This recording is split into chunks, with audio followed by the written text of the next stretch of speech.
جو تھمنے کا نام نہیں لے گا. سر یہ جو غبار اڑ رہی ہے آپ سمجھ لیں کہ یہ بیٹھنے والی نہیں ہے, اور یہ جو دنگل سج چکا ہے, میدان سج چکا ہے, اب رنگ میں بھنگ ڈلنے جا رہا ہے. اب بڑی امپورٹنٹ چیزیں جو میں آپ سے ڈسکس کرنے جا رہا ہوں وہ یہ ہے کہ اب تو حکومت آئینی عدالت بھی بنائے گی, ڈیفنس کے معاملات سے متعلق بھی حکومت وہ فیصلہ کرے گی جو امینڈمنٹس حکومت نے کروانی ہے, جو بڑی مین امینڈمنٹس ہیں. اس میں جو چیزیں ہیں وہ میں آپ کے سامنے رکھوں گا کہ چیف آف ڈیفنس فورسز کا عہدہ آرمی چیف کو دینے کی تجویز, 27ویں آئینی ترمیم کا مسودہ. ممکنہ 27ویں آئینی ترمیم کا مسودہ سامنے آ گیا جس کے مطابق آرمی چیف کے لیے چیف آف ڈیفنس فورسز کا عہدہ دینے کی تجویز ہے, جبکہ سپریم کورٹ سے آئینی اختیارات واپس لے کر وفاقی آئینی عدالت کے سپرد کیے جائیں گے. مسودے کے مطابق 27ویں آئینی ترمیم میں آئین کے آرٹیکل 42 اور 59 میں ترمیم کی جا رہی ہے. اس کے علاوہ آئین کے آرٹیکل 63A کی کلاز 5 میں لفظ سپریم کو فیڈرل کانسٹیٹیوشنل میں تبدیل کیا جا رہا ہے. یہ بڑا امپورٹنٹ معاملہ ہے کہ آئین کے آرٹیکل 42 اور 59 میں ترمیم کی جا رہی ہے. اس کے علاوہ آئین کے آرٹیکل 63A کی کلاز 5 میں لفظ سپریم کو فیڈرل کانسٹیٹیوشنل میں تبدیل کیا جا رہا ہے. 27ویں ترمیم کے تحت وفاقی آئینی عدالت کے قیام کی تجویز ہے. وفاقی آئینی عدالت آئین کی تشریح اور آئینی تنازعات کے فیصلے کرے گی. مسودے میں کہا گیا کہ سپریم کورٹ سے آئینی اختیارات واپس لے کر وفاقی آئینی عدالت کو دیے جائیں گے. آئین کا آرٹیکل 184 ختم کر دیا جائے گا. از خود نوٹس کا اختیار ختم ہوگا. آئینی مقدمات اب سپریم کورٹ نہیں وفاقی آئینی عدالت سنے گی. سپریم کورٹ صرف اپیلوں اور عمومی مقدمات کی عدالت رہے گی. مجوزہ مسودے کے مطابق وفاقی آئینی عدالت میں چیف جسٹس اور چاروں صوبوں سے برابر نمائندگی ہوگی. وفاقی آئینی عدالت کے چیف جسٹس کی مدت 3 سال مقرر ہوگی. چیف جسٹس آف پاکستان کے عہدے کی حیثیت محدود ہو جائے گی. مسودے میں سپریم کورٹ اور آئینی عدالت کے درمیان اختیارات کی تقسیم کی تجویز کی گئی ہے. آئینی عدالت کے فیصلے ملک کی تمام عدالتوں پر لازم ہوں گے. 27ویں آئینی ترمیم کے مسودے میں فوجی ڈھانچے میں بڑی تبدیلیاں تجویز کی گئی ہیں. اب یہ بڑی امپورٹنٹ چیز ہے جو میں آپ سے ڈسکس کر رہا ہوں. اس میں chairman joint chief of staff committee کا عہدہ ختم کر کے آرمی چیف کو چیف آف ڈیفنس فورسز کا عہدہ دینے کی تجویز ہے. آئینی ترمیم کے تحت فیلڈ مارشل اور دیگر اعلیٰ فوجی عہدوں کو تاحیات درجہ حاصل ہوگا. 27ویں ترمیم کے تحت ججز کی تقرری کا طریقہ کار بھی بدلا جائے گا. جوڈیشل کمیشن میں وفاقی آئینی عدالت اور سپریم کورٹ کے چیف جسٹس دونوں شامل ہوں گے. تقرری میں وزیر اعظم اور صدر کو کلیدی کردار حاصل ہوگا. پارلیمنٹ کو آئینی عدالت کے ججوں کی تعداد طے کرنے کا اختیار ملے گا. یہ پارلیمنٹ کے پاس اختیار ہوگا. 27ویں آئینی ترمیم ان کو یہ اختیار دے گی, جس طرح 26ویں آئینی ترمیم نے یہ اختیار دیا پارلیمنٹ کی اسپیشل کمیٹی کو کہ وہ کسی بھی 3 سپریم کورٹ کے موسٹ سینئر ججز میں سے کسی ایک کا انتخاب کرے گی اور اس کو چیف جسٹس بنائے گی. اب 27ویں آئینی ترمیم یہ اختیار دے رہی ہے پارلیمنٹ کو کہ وہ آئینی عدالت کے ججز کی تعداد جو ہے اس کا فیصلہ کرے گی کہ کتنی تعداد ہونی چاہیے.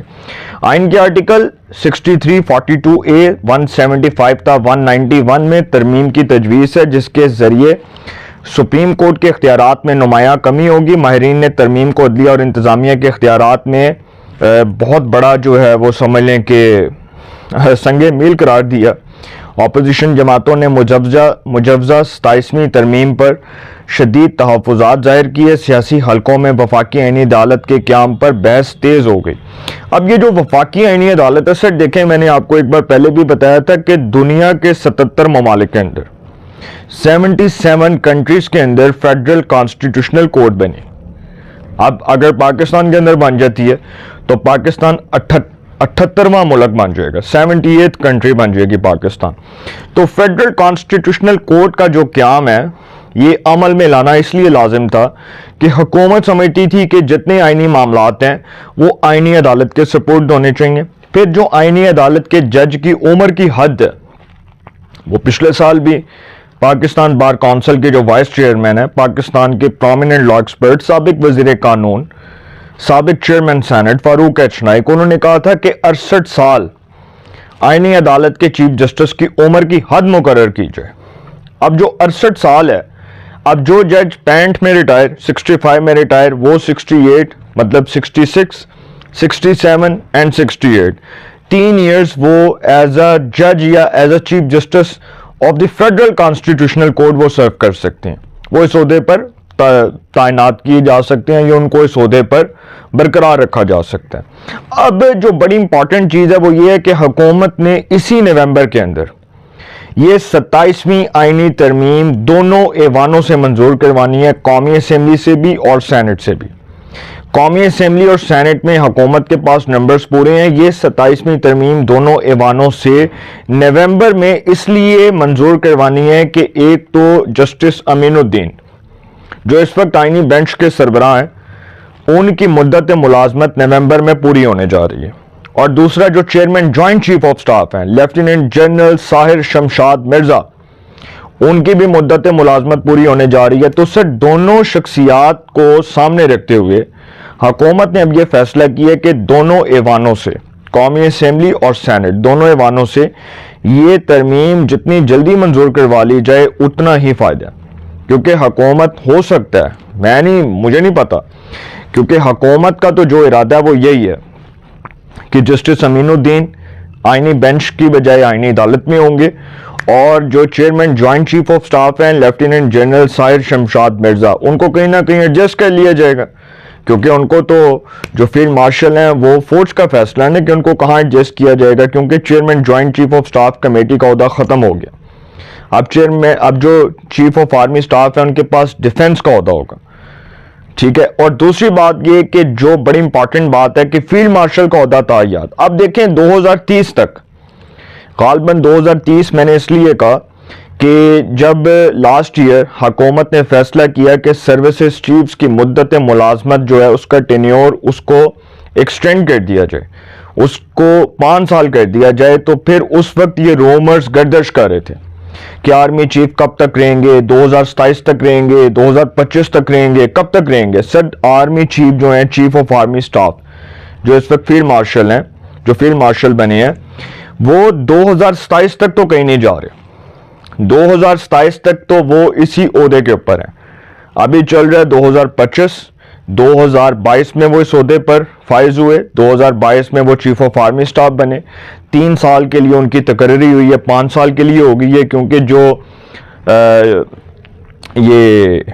جو حکومت نے سروسز چیفز کی مدت ملازمت بڑھائی، اس کے ٹینیور کو ایکسٹینڈ کیا، تو 5 سال ہو گئی۔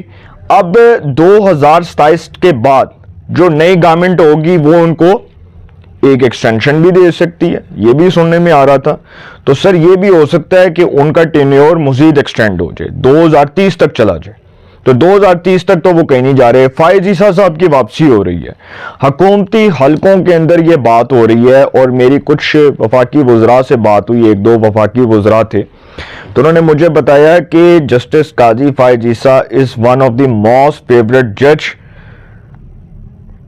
For federal constitutional court chief justice appointment. اب چیف جسٹس جو ہوگا فیڈرل کانسٹیٹیوشنل کورٹ کا، اس کے لیے جسٹس قاضی فائز عیسیٰ کو اس وقت سب سے زیادہ موزوں اور مضبوط امیدوار قرار دیا جا رہا ہے۔ اگر وہ انکار کرتے ہیں تو ان کے انکار کی صورت میں پھر جسٹس امین الدین کنٹینیو کریں گے اور وہ فیڈرل کانسٹیٹیوشنل کورٹ کے چیف جسٹس ہوں گے۔ اپنی رائے کے کمنٹس میں ضرور اظہار کیجئے گا، انشاءاللہ ایک نئے سیگمنٹ کے ساتھ پہ ملاقات ہوگی۔ آپ نا بہت خیال رکھیے گا، اللہ نگہبان۔